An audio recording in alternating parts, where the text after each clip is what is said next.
Morning, all. All right, so some news of the day to start things off today. Of course, the preview I did last night. So, Jamie Benn has been fined $5,000 by the National Hockey League for unsportsmanlike conduct. What he did was he squirted water at Mackenzie Entwistle, who had just taken a big hit and was skating off. So, it's not very sportsmanlike conduct by Ben, and it's not going to endear him to, I would think, the Blackhawks fans. So yeah, that happened, and it's a $5,000 fine. Keeping in mind that his cap hit is $9.5 million, so probably has that. Boston news: Brandon Carlo was cut by a skate blade at practice. No word on what his status is, but he very unlikely to play tonight. And so it's a matter of how bad is it, how long might he be out. That would be a huge blow for the Boston Bruins, who already are without Marchand, and he will serve the full suspension. Bettman not only upheld it, but he actually released the actual transcript from it. And so there's been a lot of, well, Jari was trash talking, and if you're going to trash talk, then you got to be ready to, I guess, get punched and get a stick in the face.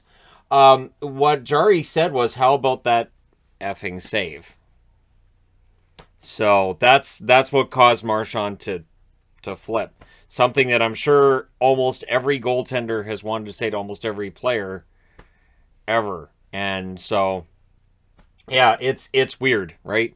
So, what basically Bettman has said is it's 2 for the punch, 2 for the stick, and 2 for reputation. So, if somebody else did this, it would have been 4 games. It's 6 because of Marchand's reputation and his track record. So again, I think it's a fair assessment, and so he will serve the full 6 games. Vlad Tarasenko for the St. Louis Blues is day to day.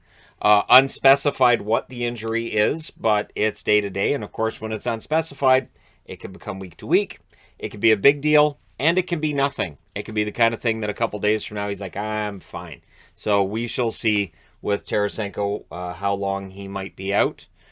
His injury history might make you a little bit nervous, especially the unspecified part, but we'll hopefully see him back in the lineup sooner rather than later. The Tampa Bay Lightning have claimed Gemel Smith. Gemel Smith and Adam Brooks have gone through a lot of teams. They've ended up back with teams they were with before. Gemel Smith's been a Tampa Bay Lightning member before. So he has a couple of games. I think he had 3 games in Detroit. It might have been 3. So he's back in Tampa. So if you're a Bolts fan, you know Gemel Smith, you know what you're getting. And he continues to bounce around the league.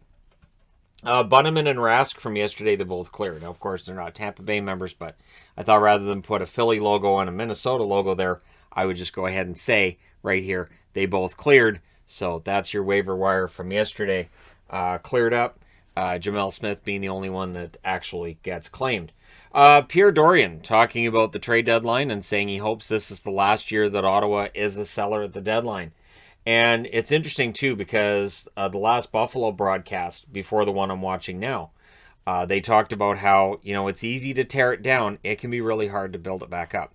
And this is what Ottawa's trying to do, right, is build it back up and get back into being a playoff team and ultimately become a Stanley Cup contender. And so that is difficult. It is absolutely difficult. Other GMs don't just walk in and go, hey, you need a defenseman. Take ours. You need a goalie. Just take him. No, we're not looking for anything back. We know you're having a hard time. It just doesn't happen.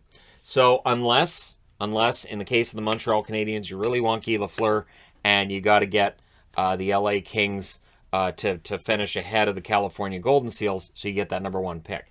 That's a really deep and obscure mention from way back, but it's something that I covered in a historical video, which was a smart move. They made a trade to make a team stronger, so they guaranteed themselves the number 1 pick. It's the only time I can remember a team intentionally making another team better with nothing going back to themselves other than Guy Lafleur. No big deal. So from the Olympics, Slovakia wins its first ever men's Olympic hockey medal. They win a bronze over Sweden. So this is one of those things where if the NHL had sent everybody over, Slovakia probably doesn't end up winning the bronze, right? And Sweden probably gets a medal. So, yeah, Slovakia beats them, which means the only game left now is the gold medal game between Russia and Finland, and that should be a fun one. Both of these teams have been the best throughout the tournament and now in the medal round, and so they meet in the finals, and this is what's supposed to happen. The U.S. men's team decided to have a late-night party after a loss, and that caused a noise complaint in the village. So, nice late-night party, and I can hear it in my head. And so, yeah, it's the Olympics.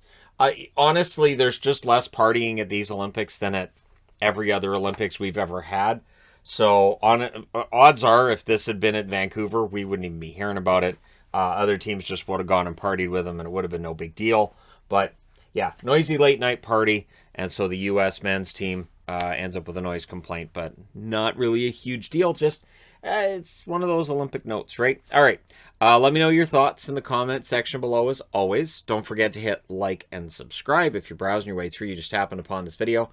Thank you guys so much for watching, for all your support. I will talk to you again soon.